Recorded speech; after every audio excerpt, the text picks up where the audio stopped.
Today in the Daily Dose, Fighting Joe Hooker cleans house. After the Union Army of the Potomac suffered a staggering 12,653 casualties during their defeat at the Battle of Fredericksburg, Army morale plummeted as desertions skyrocketed, reaching 200 per day at its peak, leading one soldier to write that the Army was fast approaching a mob. Adding to an already rock-bottom morale crisis, on January 20th, 1862, Potomac Army Commander Major General Ambrose E. Burnside ordered a flanking maneuver on the Confederates' Army of Northern Virginia against their encampment along the Rappahannock River. Now known as Burnside's infamous Mud March, a two-day deluge turned roads into impassable quagmires, stalling wagons and artillery pieces before the Union Army's dispirited retreat to their encampments at Falmouth, leading some historians to equate the early winter misery at Falmouth as the Civil War's equivalent to Valley Forge.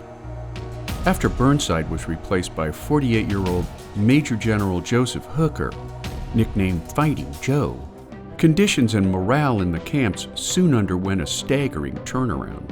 And while history would paint Fighting Joe as an arrogant, alcoholic womanizer, 3 months before his bloody defeat at Chancellorsville, Hooker's organizational talents quickly improved conditions in the camps. Food was his first priority, ordering that his men receive fresh vegetables twice a week and dried legumes once a week. Camp bakeries were erected, providing soldiers with fresh bread 4 times a week, while sanitation improvements turned camps from indescribably foul to something far more livable.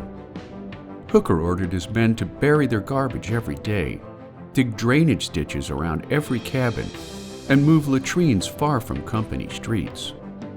By April of 1863, proof of Hooker's improvements became evident in reports filed by Medical Director Major Jonathan Letterman, revealing a 32% drop in potentially fatal diarrhea, a 28% drop in typhoid fever, and the near elimination of cases of scurvy. Hooker also ordered his men to bathe twice a week, keep their uniforms and rifles clean, and change their underwear at least once a week. Drills and inspections were reinstated, leading one soldier to write that conditions were very different from what it was a month ago. Desertions fell dramatically after Hooker instated a 10-day furlough rotation for homesick men, turning what was formerly called a mob into a place of, as one soldier wrote, cheerfulness, good order, and military discipline, making Fighting Joe Hooker a commanding administrator during the darkest days of America's war with itself. And there you have it, Fighting Joe Hooker cleans house. Today in the Daily Dose.